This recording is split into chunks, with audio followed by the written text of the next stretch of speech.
Welcome back to the channel. This story is going to raise a very strange and difficult question, which, on the face of it, I suspect most people are going to disagree with. But it's the underlying reason for that decision that I'm going to explain in this video, but still, I think most people will disagree with it. So in this situation, a mother has lost a legal battle to force the daughter's school to share with her the sex education materials that have been provided by a third party. The reason for it is that the court found that the commercial interests of the third party providing those training materials was more important than the right to access that information under a Freedom of Information request.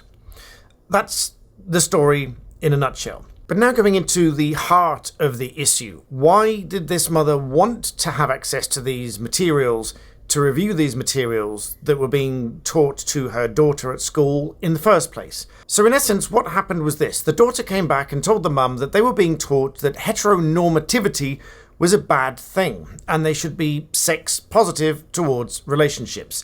So what does that mean? Well, heteronormativity is the view that being straight is the preferred sexual orientation. So this daughter was being taught that the view on being straight as being normal was a bad thing and they should all be positive towards their relationships. So then the mum wanted to look at these materials to presumably have a closer look for herself to see what her daughter was being taught at school. She looked at the website for the classes that were being taught at this college, which was being taught by the School of Sexuality Education, which is a charity which is understood, according to this article, to have worked with more than 300 schools. It's reported that the team are referred to as facilitators, and that one of said teachers describes themselves as a, wait for it, master fetish trainer. So then the mum took to legal action after they refused to provide the lesson plan and the accompanying slides and the names of the facilitators and so on. And among other things, it was found that the college had agreed not to share the content of the lesson plans with parents or anyone else, and that they were to delete it as soon as they'd used it. But the ultimate conclusion was that the public interest in disclosing this material did not outweigh the charity's commercial interests. But just thinking about that for a moment. If it's a charity, yes, every charity has commercial interests, but it's not exactly a for-profit body.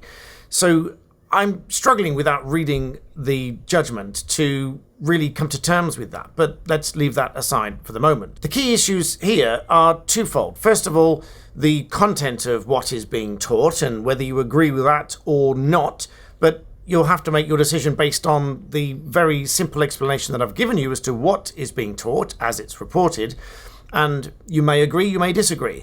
But secondly, and I think probably one of the more important issues here, is the parents being denied access to the material that is being taught to those children.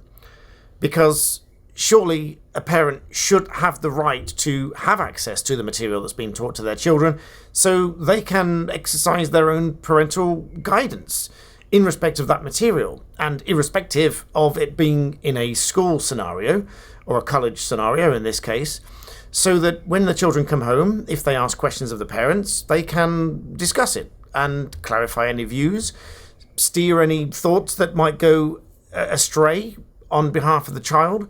And that's the role of every parent, I believe, at least. That personal opinion alert, but I don't think I'll be alone on that one. Let me know in the comments what you think about this one. So at the moment, it seems that if there's a very slightly edgy topic being taught, and the institution that provides those materials says you must delete it and not share it with anybody, it's all secret, there is no way at the moment, unless this is successfully challenged on a legal basis, to obtain that information if it's just for the public interest of seeing it, because at the moment it appears that that doesn't outweigh the commercial interests of the charity providing those materials. So, like I said, I may even do a poll on this one. If I do, you'll find that in the description below as well. Let me know your thoughts and comments. Please remember to like the video and subscribe. And as always, thank you for watching. Brief addendum post-record. I think this is one where I will have a few personal thoughts on. So check out Black Belt Secrets, linked in the description below, which is where my personal thoughts are going. See you there.